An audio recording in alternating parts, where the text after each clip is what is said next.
बिहार में रोजगार के लिए, पलायन बंद करने के लिए जनसुराज ने 3 पॉइंट प्रोग्राम दिया है। पहला पॉइंट क्या है? यहां पर समाज में पूंजी की उपलब्धता हो। बिहार से हर साल 2.5 लाख करोड़ रुपया, ध्यान दीजिए, 2.5 लाख करोड़ रुपया आपका और हमारा बैंकों के जरिए दूसरे राज्यों में भेजा जाता है, जिसको reserve bank of India CD ratio कहता है। इसका मतलब है कि जितना पैसा हमने आपने बैंक में रखा, उसके एवज में बैंक ने कितना पैसा वापस ऋण के तौर पर समाज को वापस दिया। घर बनाने के लिए, गाड़ी खरीदने के लिए, पढ़ाई करने के लिए, बिजनेस करने के लिए। तो बिहार में अगर आपने हमने 100 रुपया बैंक में जमा किया तो बैंक वाले सिर्फ 40 रुपया ही कर्ज के तौर पर आपको देते हैं। बाकी का 60 रुपया कहां जाता है? 60 रुपया जो है वो बैंक वाले दूसरे राज्य में भेजते हैं, जहां उद्योग चल रहा है, जहां रोजगार आ रहा है। पिछले वित्तीय वर्ष में बिहार की गरीब जनता ने, आपने हमने बैंकों में जमा किया 4,21,000 करोड़ रुपया।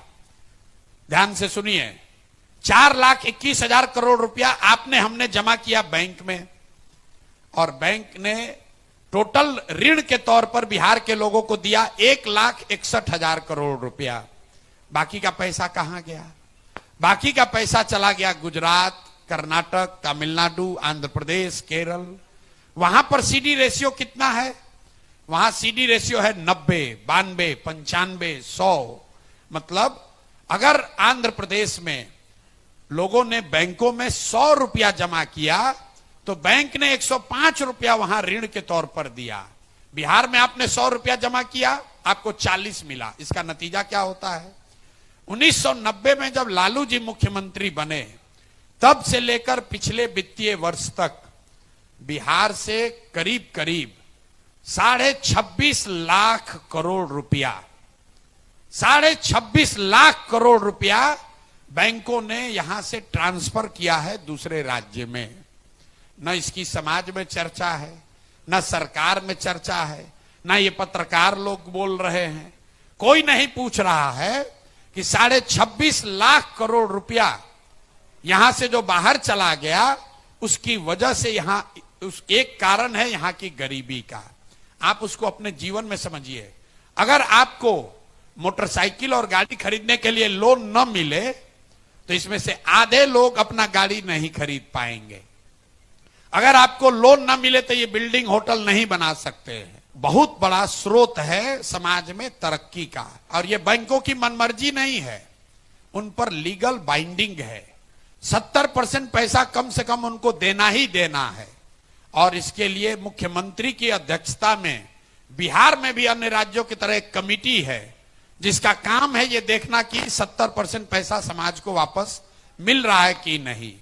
लेकिन जैसे बिहार में टीचर, दरोगा, सीओ, बीडीओ मुख्यमंत्री का बात नहीं मान रहा है, वैसे बैंकर भी नहीं मान रहे हैं, और समाज और सरकार में इसको लेकर कोई जागरूकता नहीं है। आप यहां के फिनेंस मिनिस्टर को बुलाइए और जितना बड़ा बड़ा सवाल आप पूछे, एक सवाल आप अपने से पूछिए कि सीडी रेशियो क्या होता है। बिहार से 25 लाख करोड़ रुपया पूंजी चला गया ना। आज तक आपने पेपर में पढ़ा, कह रहा है कि जनसुराज पेपर में नहीं छपता है, तो पेपर में तो ये भी नहीं छपता है कि 25 लाख करोड़ रुपया बैंक वाला यहां से दूसरे राज्य में भेज दिया। पेपर में यह भी नहीं छपता है कि यहां के फिनांस वित्त मंत्री को इसकी जानकारी है भी कि नहीं है। तो पहला काम जनसुराज ये कह रहा है कि पूंजी की उपलब्धता सुनिश्चित की जाएगी, और 6 महीने के अंदर यहां के सीडी रेशियो को 70 किया जाएगा, ताकि हर साल 2-2.5 लाख करोड़ रुपया समाज को अपने अपने स्वरोजगार के लिए, बिजनेस के लिए, व्यापार के लिए, पढ़ाई के लिए उपलब्ध होगा। दूसरी बात हम लोग ये कह रहे हैं कि मनरेगा को सीधे कृषि से जोड़ देंगे। ये क्यों कह रहे हैं? बिहार में 55 लाख हेक्टेयर जमीन है जहां खेती हो सकती है। उसमें से सिर्फ 2 लाख हेक्टेयर जमीन ऐसा है जहां नगदी फसल की खेती होती है। बाकी जगह, बाकी खेत में धान, गेहूं, ज्वार, बाजरा, मकई वही हो रहा है। आइडियली अर्थशास्त्री बताते हैं कि कम से कम 1/3 जमीन में नगदी फसल होनी चाहिए। मतलब सब्जी की खेती होनी चाहिए, मसाले की खेती होनी चाहिए, जिससे कि लैंड की प्रोडक्टिविटी बढ़े, एग्रीकल्चर जो है वो कमाने का जरिया बने। ये बिहार में हम लोग उसके लिए क्या कह रहे हैं कि जो भी किसान धान गेहूं की खेती छोड़कर नगदी फसल की खेती करेगा, उसको मनरेगा के तहत मजदूर मुफ्त में दिए जाएंगे। उसका फायदा क्या होगा कि जितने कृषि से जुड़े हुए मजदूर हैं जो पंजाब और हरियाणा जा रहे हैं, उनको यहीं पर वो लेबर कंज्यूम हो जाएंगे। दूसरा इसका फायदा यह है कि पहले स्कीम की तरह इसमें बजट से 1 रुपया भी खर्च नहीं है। जैसे सीडी रेशियो सुधारने के लिए बिहार सरकार को 1 रुपया भी खर्च नहीं करना है, एडमिनिस्ट्रेटिव मेजर है। उसी तरह मनरेगा को कृषि से जोड़िएगा तो 1 रुपया भी अलग से खर्च नहीं होगा। जो पैसा हम लोग दिल्ली में सरेंडर कर रहे हैं, उसी पैसे का इस्तेमाल करके लाखों मजदूरों को, यहां के किसानों को उपलब्ध कराया जाएगा, ताकि लोग अपनी खेती को बेहतर बनाएं। उससे जो मजदूर बाहर जा रहा है उसको यही मजदूरी मिलने लगेगी। दूसरा फायदा यह होगा कि जो मनरेगा में चोरी हो रहा है वो अपने आप बंद हो जाएगा। और तीसरा फायदा यह है कि जो पैसा हम लोग दिल्ली में सरेंडर कर रहे हैं, पिछले साल मनरेगा में बिहार सरकार का यूटिलाइजेशन है 39%। मतलब अगर 100 रुपया दिल्ली की सरकार बिहार को दे रही थी तो हम लोग 40 रुपया लेकर आए, 60 रुपया वहीं छोड़ दिए।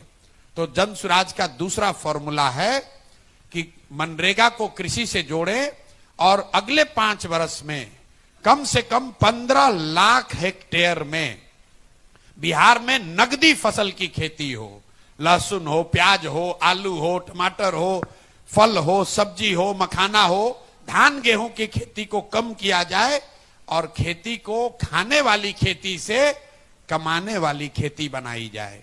बिहार में आप गांव देहात में सुनते होंगे, लोग कहता है कि रोपनी करने आए हैं, कमाने के लिए लुधियाना जाएंगे। कहता है भैया कटाई लगा है, गांव में कटाई के लिए आए हैं, कमाने के लिए गुजरात जाएंगे।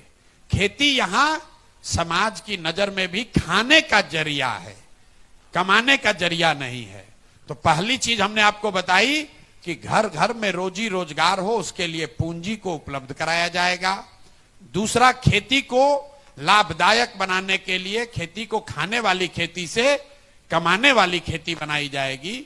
और तीसरा और एक बड़ी चीज जो हम लोग करने की घोषणा कर रहे हैं, बहुत बड़े पैमाने पर इंटरेस्ट सबवेंशन स्कीम लेकर आना चाहते हैं।